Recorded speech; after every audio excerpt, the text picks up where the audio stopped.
बच्चों, उत्तर प्रदेश हमारे देश भारत का चौथे नंबर का सबसे बड़ा प्रदेश यानी कि स्टेट है। यहाँ की राजधानी है लखनऊ और यह कहानी लखनऊ में रहने वाले एक 12 साल के लड़के प्रतीक की है। यह कहानी नन्ही दुनिया में आपके लिए लिखी है मैंने, डॉक्टर कुसुम अरोड़ा ने, और आप तक ये कहानी लेकर आए हैं एपिलॉग मीडिया। अब कहानी शुरू करें। चलो सुनते हैं। प्रतीक के पिता काफी बीमार रहते थे, इसलिए उनके पास पैसे की बहुत कमी थी। प्रतीक अपनी पढ़ाई का खर्चा एक दुकान जहां सोने चांदी के जेवर बिकते हैं वहां आधा दिन काम कर कर चलाता था। यह दुकान लखनऊ के श्रृंगार नगर में थी। दुकान तो छोटी थी, पर वहां के घर बहुत बड़े बड़े थे। दुकान का मालिक प्रतीक को खूब प्यार करता था और उसका ख्याल भी रखता था। प्रतीक सुबह 9 बजे दुकान खोलता, उसकी सफाई करता और अगर कोई भी ग्राहक यानी कस्टमर वहाँ पर आता तो उसके लिए प्रतीक चाय पानी ये सब भी ला करके देता। पर ठीक 2 बजे वह स्कूल पढ़ने चला जाता था। जानते हैं क्यों? क्योंकि उसके स्कूल की शिफ्ट दोपहर की थी और वो स्कूल से शाम को घर जाकर माँ का हाथ बांटता, स्कूल का काम करता और रात को खाना खाकर सो जाता। सुबह उसे 9 बजे दुकान पहुंचना पड़ता था ना। एक दिन जब उसने दुकान की सफाई लगभग कंप्लीट करी थी कि एक लड़का जो अक्सर उसकी दुकान पर आता था वो आ गया। अभी दुकान के जो मालिक थे वो तो दुकान पे पहुंचे ही नहीं थे, पर क्योंकि ये लड़का रेगुलर आता था ना तो प्रतीक उसे जानता था। उसको देखकर प्रतीक ने पूछा, आप कुछ लेंगे? लड़का बोला, हाँ यार, चाय पिला दे। पर प्रतीक ऐसे वहां पर ना आने वाले हर कस्टमर को देखता और मन ही मन सोचता, काश मेरे पास भी इतने पैसे होते तो मैं भी इनकी तरह अच्छे अच्छे कपड़े पहनता। ये सोचते सोचते प्रतीक गया और उसके लिए चाय ले आया। जैसे ही उसने चाय उसको दी वो लड़का बोला, यार मुझे जल्दी है, ये मालिक कब आएंगे? प्रतीक ने कहा, उनको आने में तो अभी हैं 10-15 मिनट। उसने कहा कोई बात नहीं। उसने कहा आपको क्या काम है? उसने कहा मेरे को ना ये चेन बेचनी है। उसने कहा क्यों बेचते हो? तुम्हारे पास इतना सब कुछ तो है और ये चेन भी बहुत खूबसूरत लग रही है। मुझे देखो, मुझे सुबह सुबह उठना पड़ता है, दुकान पर आना पड़ता है, दुकान से वापस स्कूल जाता हूँ, वहाँ की पढ़ाई करता हूँ, वहाँ से घर जाता हूँ, माँ का हाथ बांटता हूँ, शाम को स्कूल का काम पूरा करता हूँ और जैसे तैसे सोकर फिर सुबह से उठ के यही चक्करघनी में शुरू करता रहता हूँ। जो लड़का था ना वो बड़े ध्यान से उसे देख रहा था। फिर उसने कहा कि अच्छा, तुम्हें पैसा कमाना है? प्रतीक ने कहा हाँ, मुझे भी पैसे कमाने। तो उसने कहा बहुत आसान तरीका है, मैं तुम्हें बता दूंगा, पर अगर किसी को तुमने बताया तो मैं तुम्हारी बहुत पिटाई करूंगा। प्रतीक बोला, नहीं भैया, मैं किसी को कुछ नहीं बताऊंगा। आप मुझे बताइए ना, मुझे थोड़ा पैसे चाहिए। तो वो लड़का बोला, पता है मैं क्या करता हूँ? मैंने कहा क्या? कहता है मैं चोरी करता हूँ और यहाँ पर तो सब अमीर हैं, उन्हें ये छोटी मोटी चीजों से कुछ फर्क नहीं पड़ता। चोरी करता हूँ, यहाँ आकर बेच देता हूँ और मेरा काम निकल जाता है, पर हर बार भेस बदल कर जाता हूँ ताकि कोई मुझे पहचान नहीं सके। तुम भी कर लो और मस्त रहो। प्रतीक डर के बोला, तुम चोर हो? जैसे ही उसने डरते डरते ये बोला तभी मकान, उसकी दुकान का जो मालिक था वो अंदर आ गए। प्रतीक चुपचाप वहां से निकल के दुकान के बाहर, जहां उसका स्टूल पर बैठने की जगह थी, वहां पर जाकर बैठ गया।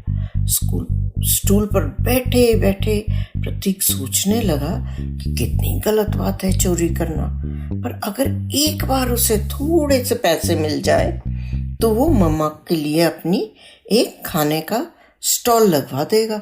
उसकी माँ बहुत अच्छा खाना बनाती थी। तो उसने कहा ठीक है यार, सोचते हैं इसी बारे में। एक बार अगर माँ का खाने का स्टॉल लग गया तो पैसे की भी कमी इतनी नहीं रहेगी और प्रतीक को पढ़ाई के लिए टाइम भी मिल जाएगा। प्रतीक अपने ख्यालों में खोया हुआ था कि सेठ जी ने उसे आवाज लगाई, प्रतीक स्कूल नहीं जाना क्या? 2:05 हो गए। प्रतीक हड़बड़ा कर उठा और बोला, ओहो मैं तो लेट हो गया। फटाफट उसने अपना बैग उठाया और स्कूल के लिए भागा। चला नहीं, भागा। पर उसके दिमाग में वही चल रहा था कि शायद थोड़े से पैसे और मिल जाएं, पर वो चोर भी नहीं बनना चाहता था। फिर उसने सोचा कि चलो सिर्फ एक बार चोरी करेगा और माँ को पैसे दे के, और उसके बाद यह गंदा काम वह कभी नहीं करेगा। पर वो सोच रहा था मन ही मन, चोरी करूंगा कहाँ। फिर उसे ध्यान आया स्कूल में बैठे बैठे कि स्कूल की फीस ना वहाँ की मैडम एक ड्रॉर में रखती है और अभी 4 दिन बाद सब बच्चों के स्कूल की फीस देने का टाइम है। इसलिए वो चुपचाप जाएगा, भेस बदल कर ड्रॉर में से पैसे निकालेगा और अपनी माँ को दे देगा। उसके बाद वो भगवान जी से माफी भी मांग लेगा और उसके बाद ये गंदा काम वो कभी नहीं करेगा। यही सोचकर इसी की प्लानिंग में वो लगा रहा। अब क्या हुआ, 3 दिन बीत गए। तीसरे दिन वो सेठ जी के पास गया।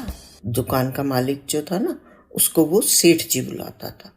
उनके पास गया और बोला कि आप मुझे ना प्लीज 20 रुपए एडवांस दे दीजिए। सेठ जी ने उसे 20 रुपए दे दिए, पर देते देते उन्होंने पता है क्या कहा? उन्होंने कहा, कुछ खराब चीज मत खाना प्रतीक, बीमार नहीं पड़ना है। प्रतीक बोला, नहीं सेठ जी, मैं गंदी चीज नहीं खाऊंगा। कह के वो पैसे लेकर स्कूल जाने की बजाय मार्केट चला गया और वहां जाकर जानते हैं उसने क्या खरीदा? उसने अपना भेस बदलने के लिए खरीदी एक सफेद दाढ़ी मूंछ, एक झोला और एक गमछा। गमछा जानते हैं किस लिए? सिर के ऊपर पगड़ी बना के पहनने के लिए। और उसने वो सारी चीजें अपने स्कूल के बैग में छुपा के नीचे रख दी और वो घर आ गया। अगले दिन सुबह फिर वो उठा, दुकान गया और जैसे ही स्कूल का टाइम हुआ वो अपना बैग लेके भागा और चुपचाप एक कोने में जाके उसने दाढ़ी मूंछ लगाई, गमछा बांधा और जो झोला था ना, झोले में बैग छुपाया और झोला कंधे पे रख के और स्कूल के लिए निकल गया। पर जैसे ही वो स्कूल पहुंचा तब उसे याद आया, ओहो आज तो फैंसी ड्रेस है। सभी बच्चे जो थे ना वो रंग बिरंगे कपड़ों में, कोई कुछ बना हुआ था, कोई कुछ बना हुआ था, इधर से उधर, उधर से इधर घूम रहे थे। तो उसने सोचा, ओहो इन सब से नजर बचाते बचाते अंदर से बहुत डरा हुआ था प्रतीक। डरते डरते वो प्रिंसिपल के रूम तक पहुंचा। जैसे ही वो वहां पहुंचा उसने प्रिंसिपल के रूम का दरवाजा खोल के अंदर देखा तो अंदर कोई भी नहीं था। वो अंदर जाने ही वाला था कि किसी ने उसके कंधे पर जोर से हाथ रखा। प्रतीक डर गया और ये कौन आ गया? जैसे ही उसने पीछे मुड़ के देखा प्रिंसिपल खड़ी थी। प्रिंसिपल ने उसे कहा, तुम यहाँ क्या कर रहे हो? चलो चलो उधर चलना है तुम्हें, उधर लाइन लगी है स्टेज के पास। और उन्होंने उसका हाथ पकड़ा और स्टेज के पास जहाँ लाइन में सारे बच्चे फैंसी ड्रेस पहने खड़े थे ना, उसमें खड़ा कर दिया। अब प्रतीक वहाँ डरते डरते खड़ा हो गया। एक एक करके बच्चा स्टेज पे जा रहा था। बाकी के बच्चे जो नीचे बैठे हुए थे वो सब बता रहे थे ये है, ये है। सब तालियां बजा रहे थे बच्चों के लिए। ऐसे ही प्रतीक की बारी भी आ गई। प्रतीक स्टेज पर चढ़ा, पर स्टेज पर चढ़े प्रतीक को कोई बच्चा नहीं पहचान पाया। सब बच्चे ना चुपचाप देखते रह गए। तो मैडम ने कहा, तुम में से किसी को नहीं पता कौन है? उसने कहा नहीं। तो उन्होंने उसकी दाढ़ी मूंछ उतारी, देखा कौन निकला? प्रतीक, 6ठी बी का स्टूडेंट। तो सब बच्चों ने खूब तालियां बजाई। प्रतीक चुपचाप नीचे आया, डरा हुआ था। उसने सोचा चलो मैं घर भाग जाता हूँ। जैसे ही वो हॉल से बाहर निकलने लगा, मैडम ने फिर पकड़ लिया और बोला चुपचाप बैठ जाओ, अभी रिजल्ट अनाउंस हो रहा है। थोड़ी देर बाद रिजल्ट अनाउंस होना था। प्रतीक वहां चुपचाप बैठ गया। थोड़ी देर बाद जब रिजल्ट अनाउंस हुआ तो क्या हुआ जानते हैं?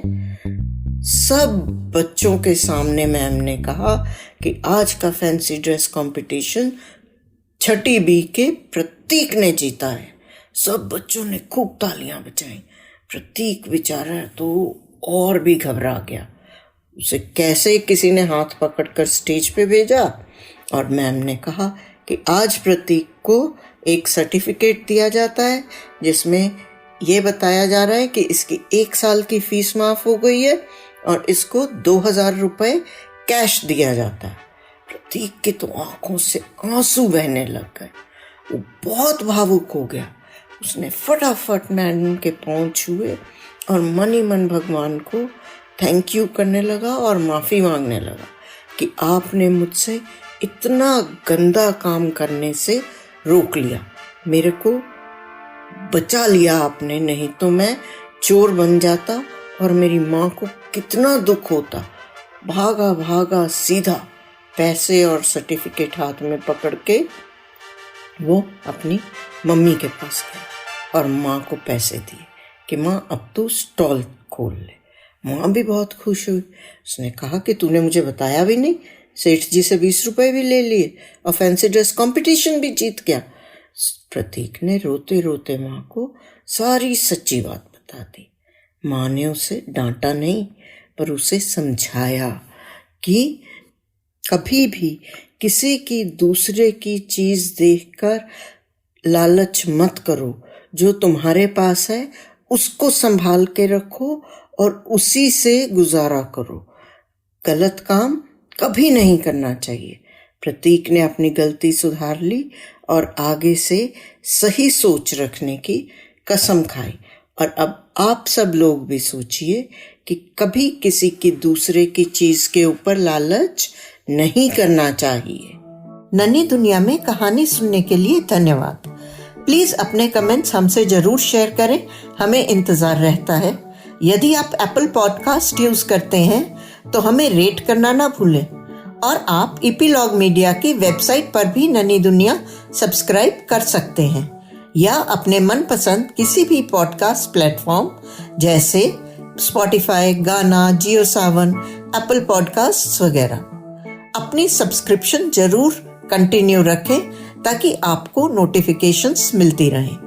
मैं आपसे फिर मिलूंगी एक नई कहानी के संग आपकी अपनी नन्ही दुनिया में। तब तक खुश रहें, स्वस्थ रहें।